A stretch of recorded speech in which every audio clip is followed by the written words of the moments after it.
Ei, Psyu, rapidinho. Você já conhece o nosso irmão mais novo? O Plantão Cervejeiro é o primeiro podcast de notícias cervejeiras do Brasil, trazendo um formato dinâmico e direto ao ponto para te manter sempre por dentro do que rola no mundo da cerveja. Toda terça-feira tem episódio novo no seu agregador de áudio favorito.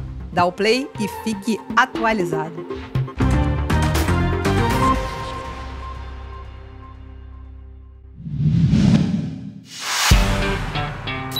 A melhor palavra pra fazer piada é enzima, cara. Porque se tu deixa acumular, fica uma em cima da outra.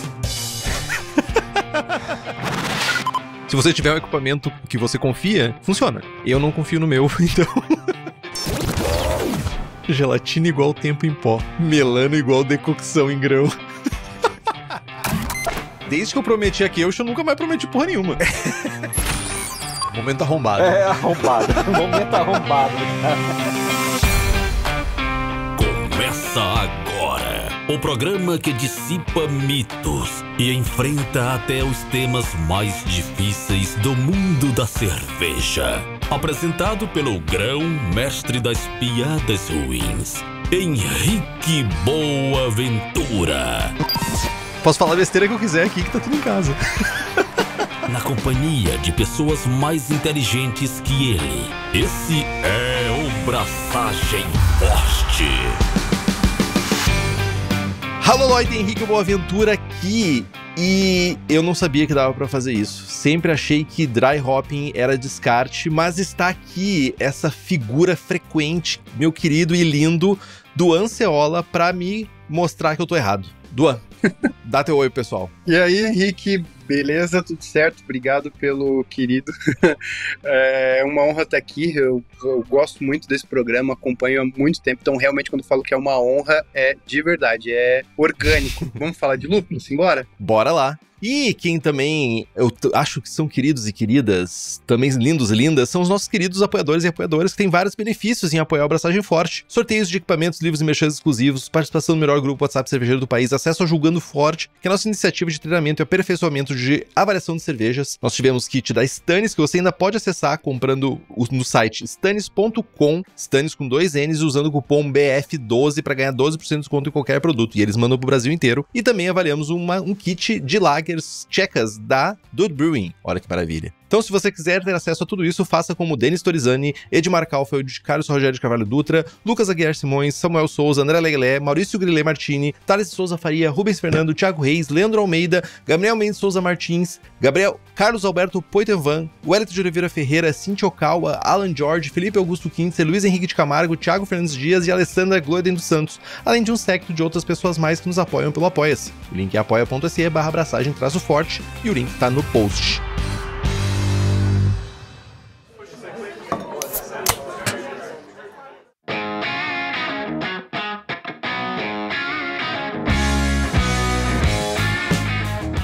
Duan, como é que iniciou essa chapadeira de reaproveitar lúpulo do dry hopping pra fazer alguma coisa com ele depois? De onde é que vem isso, cara? Você acordou de manhã e disse assim, que drama, preciso resolver isso. Bom, é um tema bem interessante e eu comecei a estudar, na verdade houve uma mudança em toda a minha linha de trabalho de estudo no mestrado, né? No final da graduação a gente estava planejando, eu com meu orientador, um cara fenomenal, a gente estava planejando o que fazer e eu estava muito interessado em estudar a parte de óleos essenciais, com foco mais nos TOs, dos lúpulos, né? Uhum. E também a transferência pro dry hopping. Dry hopping eu sabia que ia ser o foco do meu estudo no mestrado, porque é uma técnica que eu gosto muito de estudar. Duan, lúpulo. Como alguém não imaginou isso? Combina bem, né? Aí, cara, eu comecei a pesquisar óleos essenciais e tal, e aliado a isso eu já estava no chão de fábrica, fazendo alguns trabalhos e vivendo aquela realidade fabril, e eu sempre vi que, cara, numa indústria cervejeira, até em casa, né, o lúpulo do dry hopping, ele é todo descartado, e isso me gerou muita curiosidade em entender o que sobra e o que não sobra. Então a motivação para todo esse estudo foi uma curiosidade enorme em ver na fábrica aquele montaréu de lúpulo, muito lúpulo sendo jogado fora. Eu pensava, caraca, então O processo de dry hopping, ele é um processo que não é nada eficiente, Henrique. Nada. Sobra muita coisa. E eu quero ver o que sobra ali. Só que eu não quis estudar isso a fundo. Primeiro eu peguei uma maçaroca de lúpulo e levei pro laboratório. E aí comecei a estudar, comecei a analisar, ver ácido alfa, umidade, óleo essencial, quais óleos eram perdidos, quanto era perdido.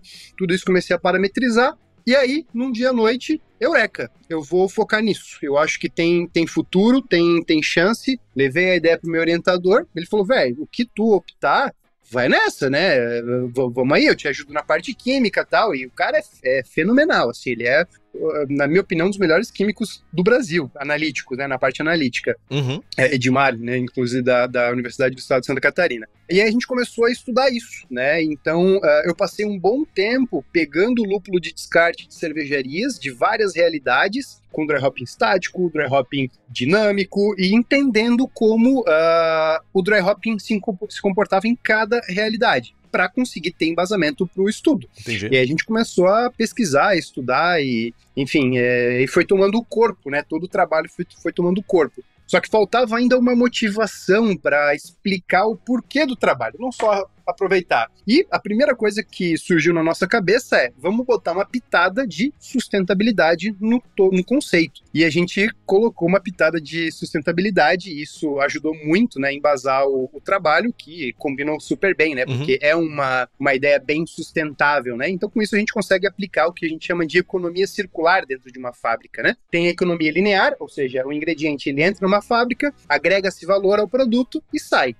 Isso é economia linear. Economia circular, o ingrediente entra na fábrica, agrega-se valor ao produto, ele dá mais uma volta, pelo menos, na fábrica antes de ser eliminado. Então essa é a economia circular. Interessante. E aí envolve todos os conceitos ESG, tudo que envolve sustentabilidade, e a gente focou nessa linha, basicamente. Interessante, né? Tipo, você, que a gente sabe que no mundo da cerveja, né, a gente tem literatura, ainda que não seja a maior literatura do mundo, mas as pessoas gostam de pegar trechos. As pessoas não gostam de ler livros, elas gostam de pegar trechos. Ainda mais se alguém tira uma foto. E, se eu não tô enganado, é no livro do Stan Hieronymus, que é o Hops, né, que foi traduzido pra lúpulo, né, que ele fala que nas primeiras 24 horas, 80% do lúpulo, do que deve ser extraído é extraído, né? E que nas próximas 24 horas só consegue extrair de 10 a alguma coisa assim. Duan tá aqui e acabou de dizer que está errada essa informação. Ou pelo menos, se você não dizer o que você está extraindo, tá errado. É isso que tu tá falando, né, Duan? É isso aí. Basicamente, Henrique, quando a gente fala em dry hopping, um olhar químico passa a ser necessário. Ou seja, o que é quimicamente um dry hopping? Dry hopping é uma transferência de massa, uma transferência de compostos. Visto isso,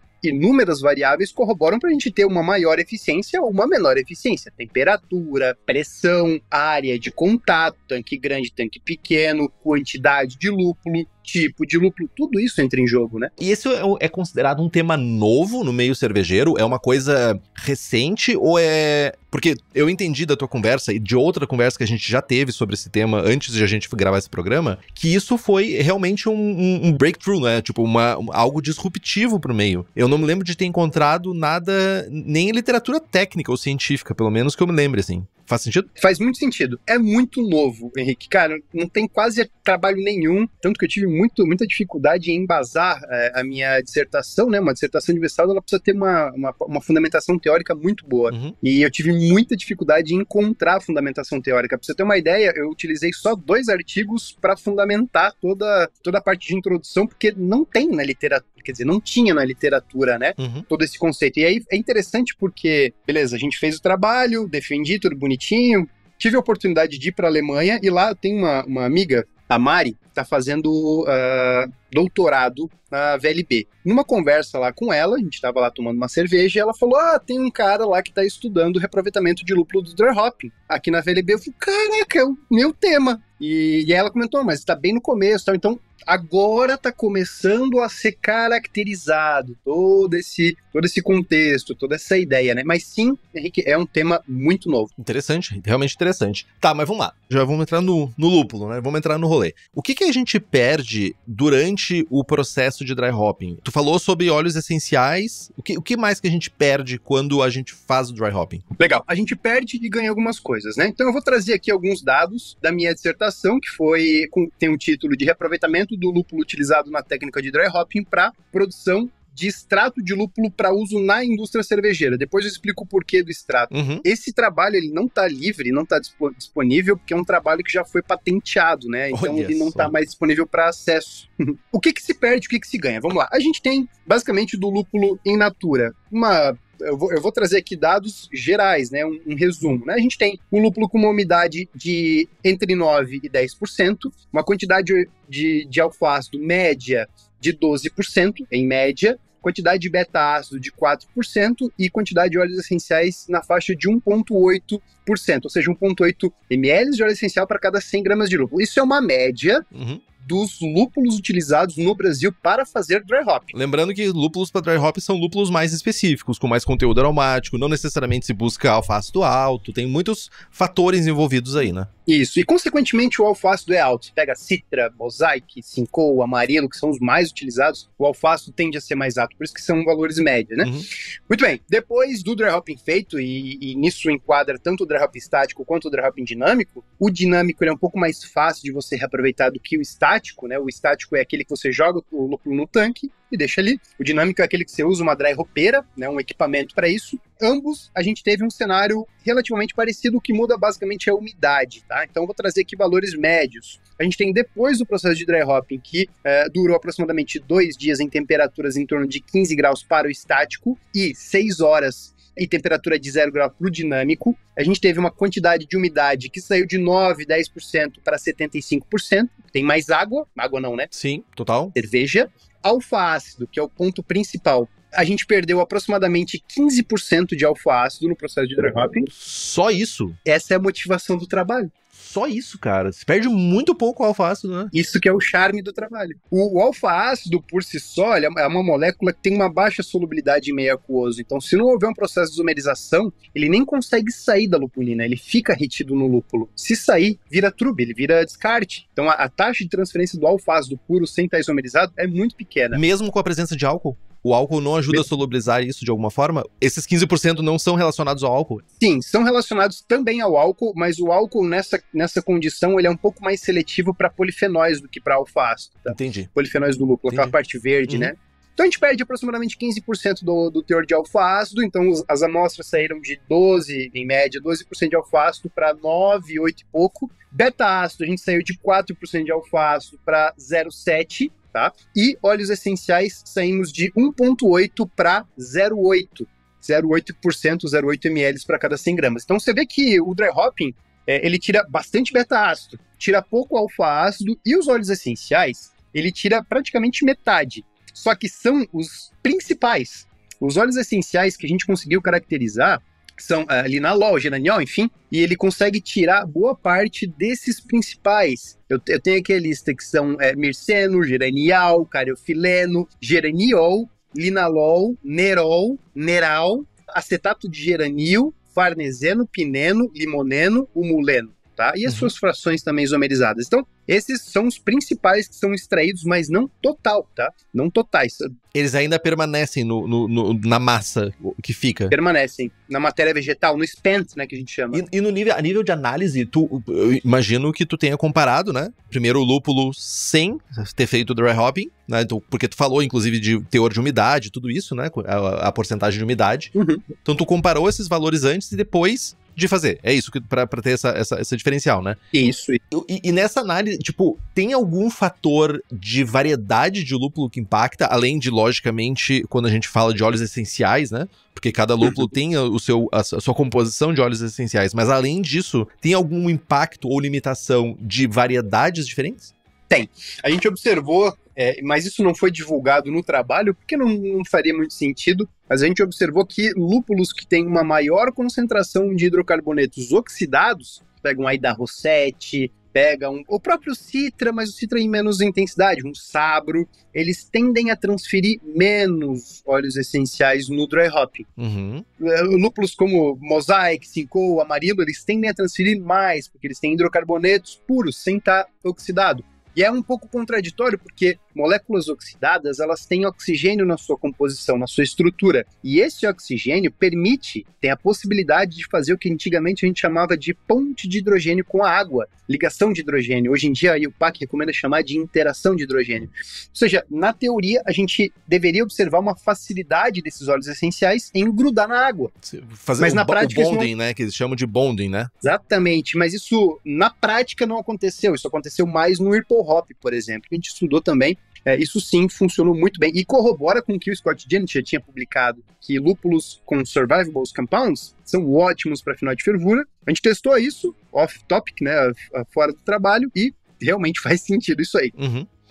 Mas aí a gente tá falando, justamente, eu acho que fica meio off-topic até porque a gente tá falando de temperatura diferente, de momentos diferentes. Outra pegada totalmente diferente. Mas, já que a gente tá tocando no assunto específico de lúpulo, né, eu não posso deixar de lembrar da Hops Company, que inclusive vários lúpulos que o Duan citou, a Hops Company traz e seleciona especificamente em fazendas dos Estados Unidos e traz pro Brasil para a sua cervejaria. E se você quiser se diferenciar no mercado, o caminho é Hops Company. Vai no site hopscompany.com e faz as suas compras do teu contrato.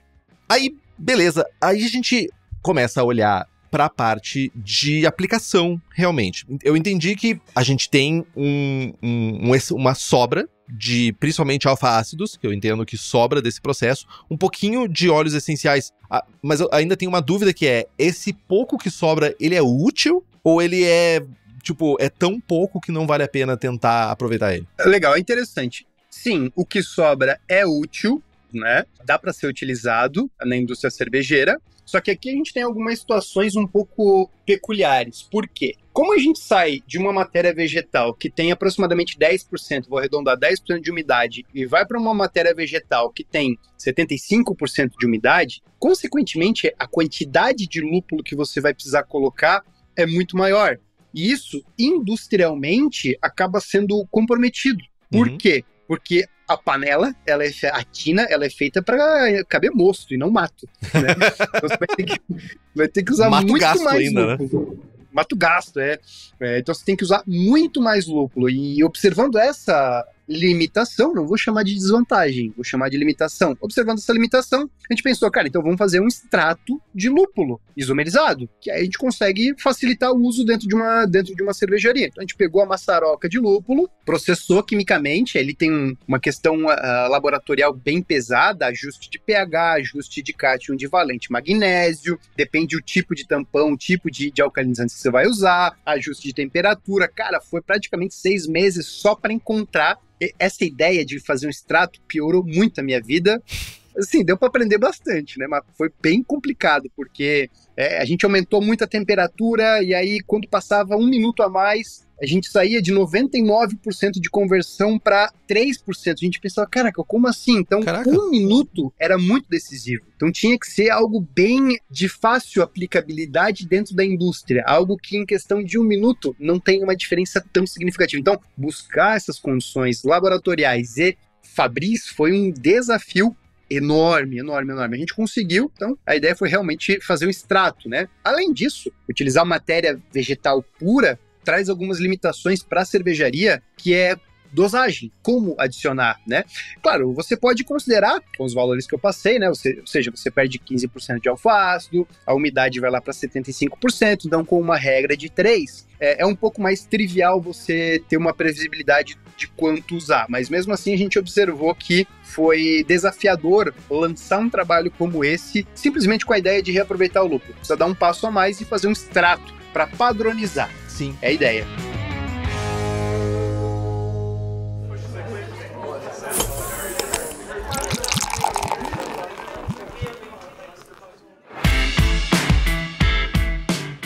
E aí a gente entra num cenário de perguntas que pode ser meio bobas, mas eu fico pensando, vamos lá. Eu vou pegar um dry hopping de uma IPA, tá? Vou pegar uma IPA e vou reaproveitar uma IPA que não tenha um grist, uma lista de maltes muito simples. Vamos pensar que é uma caramel IPA, que tem um pouco mais de malte caramelo, tem um pouco melano ali pra dar uma ajuda. Se eu for reaproveitar, daí tu falou 75%, ou seja, 75% é cerveja que tá ali junto, que já tem álcool, é uma cerveja que tem um caráter específico, e dependendo da carga que tu tá levando pra tua cerveja, isso pode sensorialmente, eu vou usar contaminar, mas não é a palavra correta, mas pode mudar o caráter ou não da cerveja que vai receber. Quando eu falo de simplesmente reaproveitar, não falando de extrato, tá, Duan? Eu posso levar o caráter junto, né?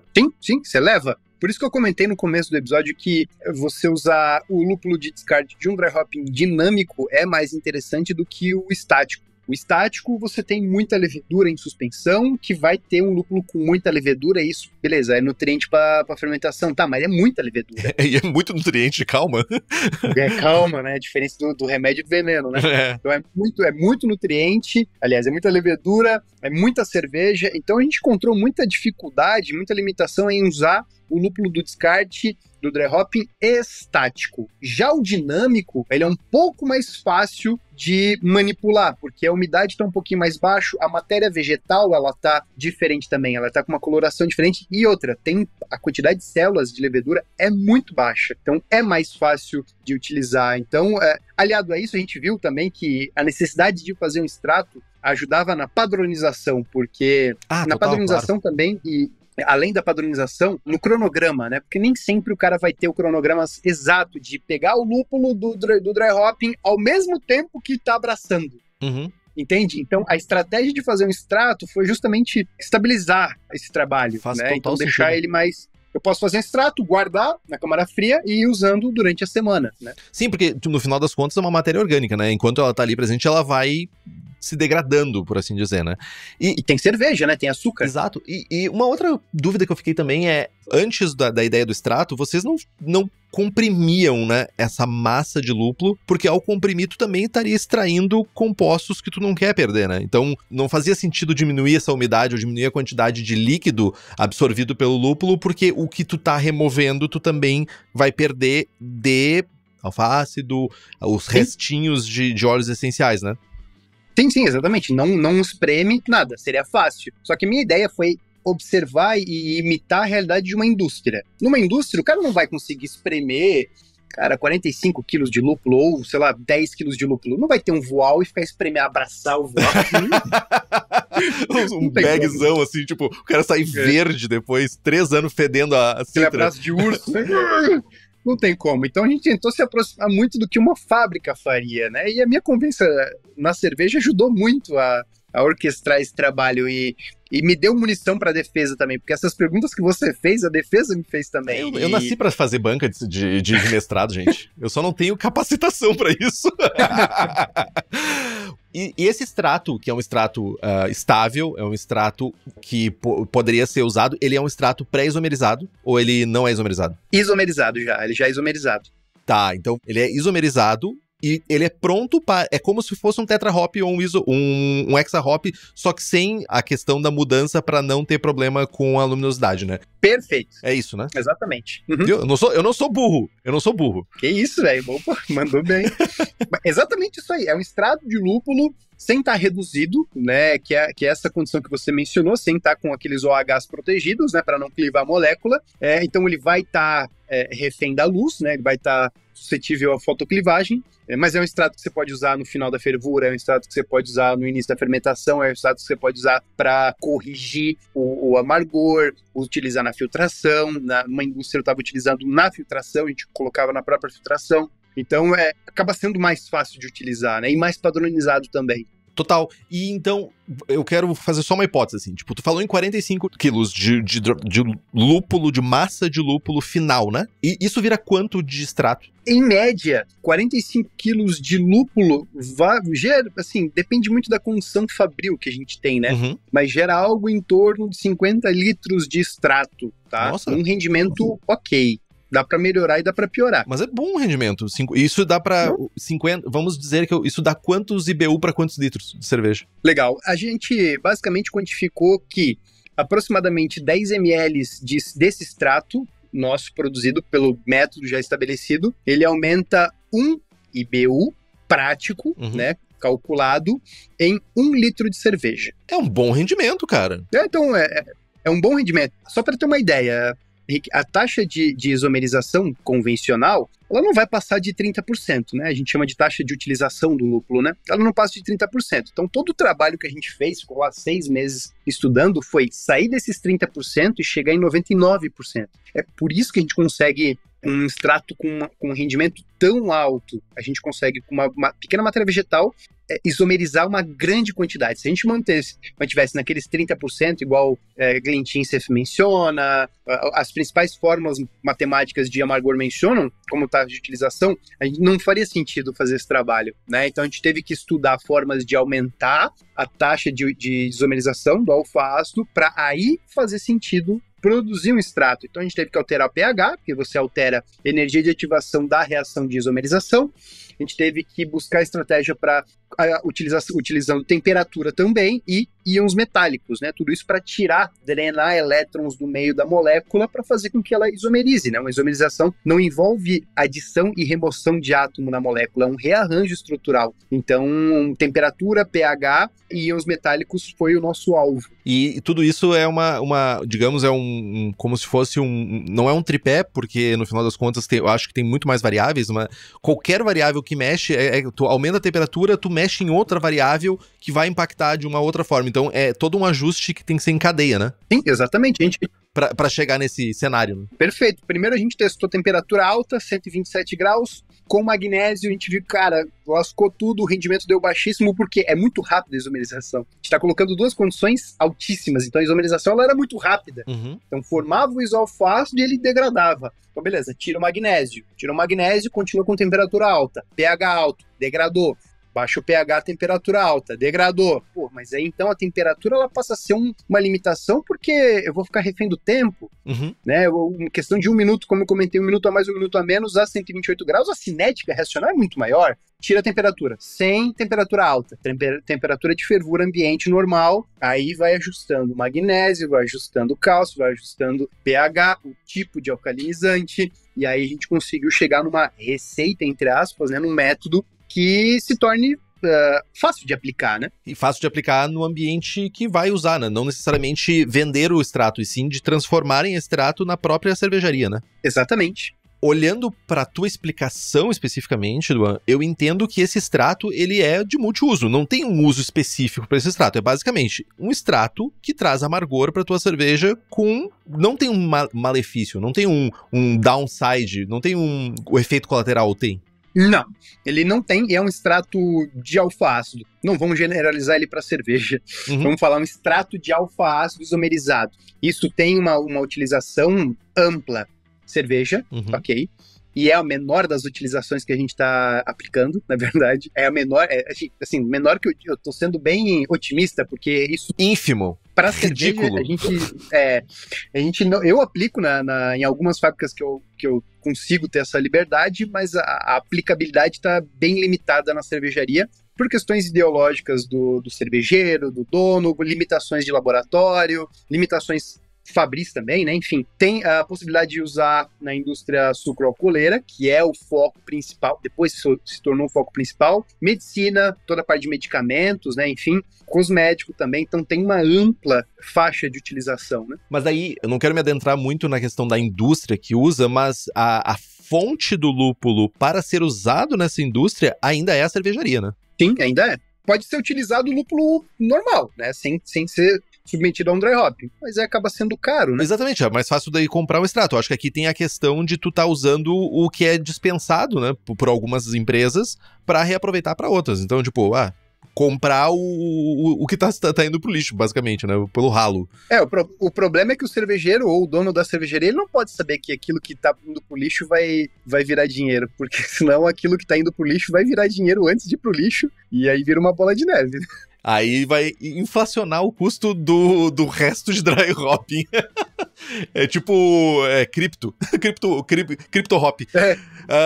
E, cara, tem algum cuidado específico que precisa se ter para reaproveitar esse lúpulo? Tem algum tipo, além de... Porque eu imagino, o meio que ele tá transitando, além do próprio lúpulo já ter propriedades antibactéria, além de outras propriedades conservadoras, tem algum outro possível ponto de problema nessa extração? Cara, a utilização, né, o reaproveitamento do lúpulo, ela é tão simples quanto você imaginar que é. Tipo, pega e bota no outro lugar. Tipo, isso com o mínimo de limpeza e sanitização, é isso? Exatamente, para fazer o extrato, né? Porque você vai submeter uma temperatura alta, produção de um extrato já estável, enfim. Você vai usar o lúpulo in natura, o que a gente já fez também, e coincidentemente, quando eu fui pegar lúpulo do descarte de dry hopping em uma cervejaria lá em Joinville, na época que eu estava coletando dados, coincidentemente, naquele dia, os caras fizeram esse teste, reaproveitaram o lúpulo, e, cara, foi impactante demais, porque eu cheguei lá com essa estratégia de pegar o lúpulo, o cara, pô, que coincidência!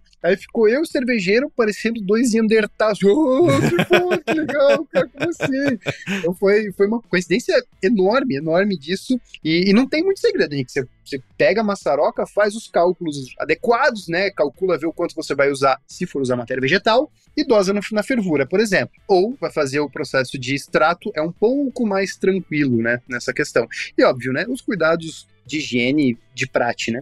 Eu imaginei que não fosse ter um grandiosíssimo cuidado, né? E tu falou sobre cervejarias, tu conhece cervejarias que fazem uso, já internalizaram na sua produção o uso de reaproveitamento, na verdade, né, do lúpulo do dry hopping?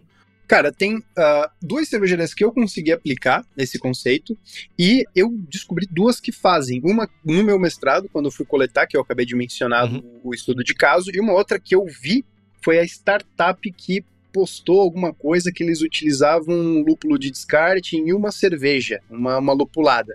Mas eu só vi isso em uma notícia, eu não vi realmente sendo divulgado, sendo aplicado isso em larga escala no Brasil. Perfeito. Dentro dessa análise que tu fez, é uma pergunta meio totalmente lateral aqui. Vocês chegaram a fazer análise financeira do benefício do uso? O que daria para economizar numa produção? Sim, a gente fez toda uma análise de custos, né? Inclusive quem nos ajudou foi o Carlo da Escola Superior de Cerveja e Malte, me ajudou bastante nisso. A gente conseguiu traçar uma estratégia da seguinte forma: se você utiliza o lúpulo de descarte de uma IPA de dry hopping dinâmico e vai lupular uma light lager para elevar até de 7 a 10 unidades de amargor, você pode chegar numa condição de economizar de 20 a 50 centavos o litro. Isso em 2021, onde o preço do lúpulo estava um pouco mais elevado do que está agora, tá? Agora o lúpulo está mais barato, então essa conta ela já não é mais a mesma, tá? Mas eu entendo que numa cervejaria pequena, talvez a economia seja pouca, mas numa macro cervejaria, isso vai a níveis estratosféricos, né? Sim, numa macro cervejaria, o valor é considerável, né? Fico imaginando tu trabalhar do lado da Sierra Nevada e pegando todo o lúpulo de dry hopping deles, alguma grande empresa que faz cervejas lupuladas com dry hopping, seria o cenário ideal, né? Monta uma usina de produção de extrato e comercialize isso. Chama o Duan e fiquem ricos. É isso, né? É isso. E agora aplicando um pouco, trazendo para o universo caseiro, né? Eu vou sair agora do universo que foi o que tu trabalhou quando tu fez a tua tese, né, de mestrado. E é viável para o cervejeiro caseiro, para quem a pessoa que faz em casa, ela consegue reaproveitar esse lúpulo de dry hopping? Cara, consegue, é uma estratégia legal para curiosidade, para usar em cerveja, né? Porque financeiramente... cerveja, tô falando de cerveja especificamente. Sim, financeiramente, cara, é uma estratégia que, para caseiro, não faz muito sentido, porque você vai usar pouco lúpulo, quantidade monetária não é tão alta frente ao preço do lúpulo praticado nos dias atuais. O lúpulo despencou de preço, né? Então, hoje em dia, para caseiro não faz tanto sentido, e até para cervejaria pequena, né? Agora é legal fazer o que eu vou referenciar o Leandro do Cerveja Fácil. Um dia eu visitei ele lá em São Paulo, o cara me mostrou uma água lupulada fenomenal. Essa água lupulada foi feita, não sei se eu posso falar isso, e depois ele me corrige, mas foi feita com descarte de lúpulo. Então ele fez o dry hopping, esgotou a cerveja no tanquinho, né, no fermentador, e botou água dentro. E, cara, ficou incrível, ficou muito legal. Pode ser uma estratégia para os caseiros, ou até para as cervejarias, né? Mas, de fato, na realidade caseira, não é tão justificável quanto numa grande indústria. Vale a pena fazer? For fun, né? Ah, cara, nós caseiros, a gente gosta, né? Eu gostava muito de fazer Pela diversão. esses testes loucos. Pô, eu tinha um banco de levedura na porta da minha geladeira, tinha banco de levedura com um pote de pepino em conserva, saca? Cara, Eu tava no forno. Meus maiores desejos era ter um banco de levedura em casa, porque o quanto tu gosta de lúpulo, eu gosto de levedura. Então, eu queria muito, sabe, ter esse negócio assim, não, vou fazer um mini laboratóriozinho, tipo o laboratório de Dexter em casa, assim, pra ficar mexendo com levedura, propagando e fazendo tudo. Só que eu não tenho... Cara, eu fiz uma casa e esqueci de fazer o espaço pra fazer isso. Que bosta. Mas sim, caseiro vale a pena pra testar, pra praticar e ter essa informação como bagagem prática cervejeira, saca? Mas aí, pra fazer isso, o que vai ter que fazer, basicamente, é quando for fazer o dry hopping, tem que fazer num bag. É inevitável isso pro caseiro, né? Vai ter que ser num bag, né? Vai ter que ser num bag pra ter uma melhor eficiência, né? Ou se não fizer num bag, tentar trocar de fermentador para tentar tirar o máximo de levedura possível. E depois você faz a continha, né, padrão ali que eu mencionei, né? Se você utilizava, sei lá, 100 gramas de lúpulo contendo 10% de umidade, você vai usar quanto de lúpulo contendo 75% de umidade. Então dá para usar uma regra básica aí, não é nada muito difícil. Então, o maior questão é essa, faz um dry hopping com um container, com um lugar para que tu consiga separar de maneira fácil, sem contaminar com trube, levedura e tal, o máximo que tu conseguir, né? E se eu falei em leveduras, falei em banco de leveduras, o lugar certo para te ter um banco de leveduras, para tua cervejaria ter um banco de leveduras, é com a Levitec. Porque além disso, eles têm leveduras ale, lager, breta, bactérias, tem também consultoria, tem também leveduras para outras bebidas como hidromel, cidra, whisky e cachaça. Então entra no site levitec.com.br e faz as tuas compras.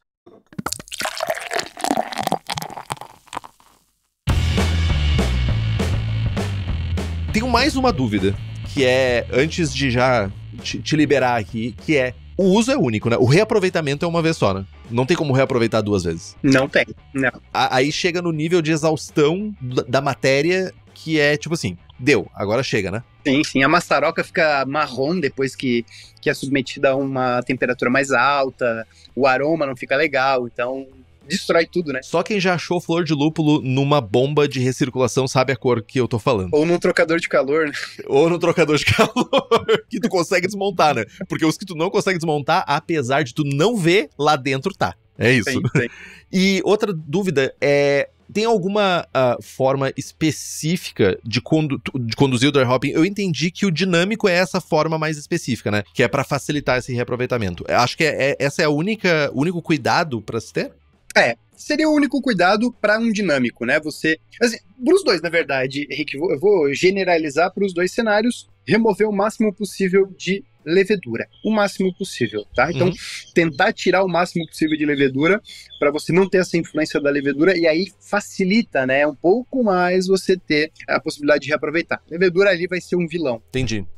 Vai contaminar / piorar a situação para reaproveitar, né? E beleza. Tu chegou já sair já do uso, né? Mas tem algum passo extra nesse estudo sobre reaproveitamento que tu gostaria de ter feito, que tu não fez? Ou que talvez tá nos teus planos mais pra frente ainda voltar e explorar mais alguma vertente desse processo específico? Ou talvez de um processo diferente? Cara, sim, eu queria muito facilitar a utilização do lúpulo vegetal, sem submeter ele à produção de um extrato. Eu queria muito ter feito isso, mas a gente encontrou inúmeras limitações e não rolou, mas é algo que está como carta na manga, eu ainda quero aplicar, tentar buscar uma forma de realmente reaproveitar a matéria vegetal, sem produzir um extrato. E bem no fim, para a minha realidade, a produção de extrato encaixou muito bem, porque toda a tese, todo o meu trabalho, ele não foi conduzido quer dizer, depois que eu defendi, né, ele não foi conduzido e aplicado para a indústria cervejeira. Houve um interesse muito grande da indústria sucroalcooleira. Então, o meu trabalho, toda a minha tese, eu vendia, na verdade, para a indústria sucroalcooleira. Eu consigo aplicar, mas ela já não me pertence. Por isso que não dá para encontrar na internet livre, né? Que ela está sendo aplicada em usina de etanol e açúcar, né? Por quê? Basicamente, você tem numa fermentação de produção de etanol, a cana, né? Então a cana, ela entra numa usina, eu vou resumir, né? Ela entra numa usina toda suja, né? Matéria orgânica, bicho, literalmente. Areia, folha. Cara, a areia é o menor dos problemas. Bicho morto. É bizarro o nível de sujidade que tem uma cana. Ela entra e põe que uma usina sucroalcooleira fermenta em tanque de 500 mil litros. Não dá pra lavar toda essa cana. Então, meu irmão, macera essa cana, espreme ela, tira a grapa, tira aquele suco, né, o caldo, e bota pra fermentar. Sem fervura. Geral, depende da usina, né? Algumas fervem, algumas não, porque a fermentação ela é muito rápida também. A fermentação é horas, dura horas, não é dias. Nossa. Igual a fermentação cervejeira. É uma fermentação muito rápida. Mas mesmo assim, você tem ali uma questão fermentecível interessante, porque aos passos em que vai sendo formado o etanol, né, da fermentação, alguns contaminantes, por exemplo, a Cetobacter, tem como principal reagente o etanol. Então, você tem a produção de etanol sendo formado, mas se houver contaminação, você tem um micro-organismo consumindo aquele álcool e gerando vinagre, ácido acético. E uma usina sucroalcooleira não quer produzir vinagre, quer produzir álcool. Diminui o lucro, na real, né? Tipo, tu quer álcool. Exatamente. Então, a estratégia é utilizar esse tipo de extrato isomerizado para servir como bioativo, para inativar esses micro-organismos. Pô, Dom, mas é caro? É caro usar extrato de lúpulo para a usina sucroalcooleira. E muitas vezes a usina ganha 1% de eficiência, 1,5%. Mas, meu irmão, 1,5%. Em 500 mil, o fermentador de 500 mil. Em 500 mil litros, isso na safra de cana é algo absurdo. É um ganho considerável. Então, é por isso que eu te falei daquela questão, né? Tipo, pro cervejeiro caseiro, pra uma cervejaria pequena que vai tentar usar isso pelo viés de economia, é bollocks, é nada. É tipo, é mais fácil tu focar em outros processos que eu tenho certeza absoluta que não são refinados a ponto de economizar, do que tu refinando isso aqui. Mas o que eu acho legal aqui é a técnica mesmo. Eu acho que é legal que valeu a pena ter esse papo pra entender como funciona isso, como funciona um processo de descoberta, inclusive, né, de uma técnica em cima disso.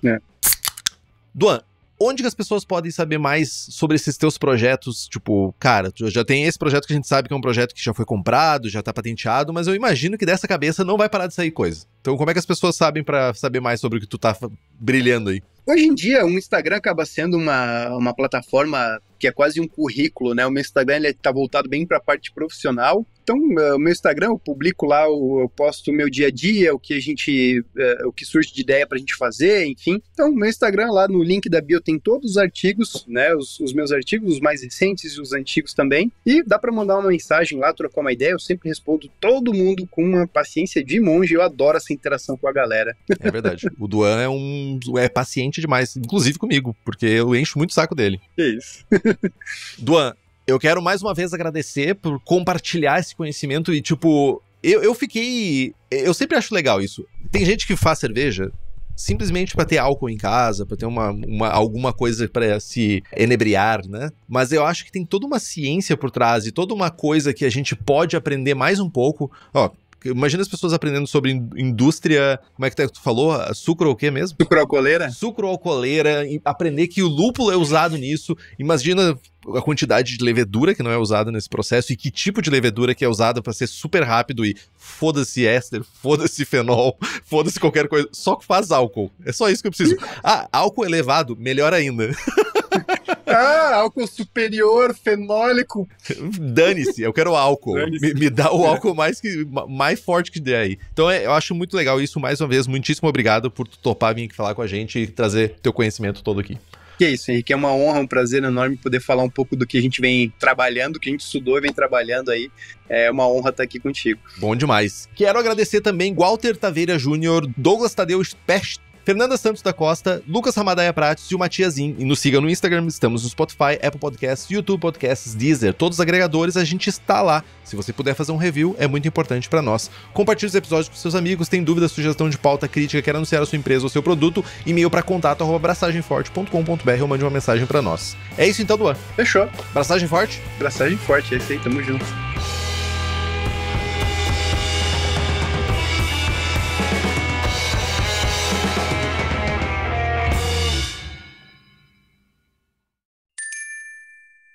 Este podcast é produzido pela BAC Produções e Comunicação e está disponível no Spotify, YouTube ou na sua plataforma de áudio preferida. Na nossa equipe, contamos com a colaboração de Henrique Boaventura, Ludmila Almeida, Gabriel Gurian, Apresentação, redação, blog e Rubens Reis na edição.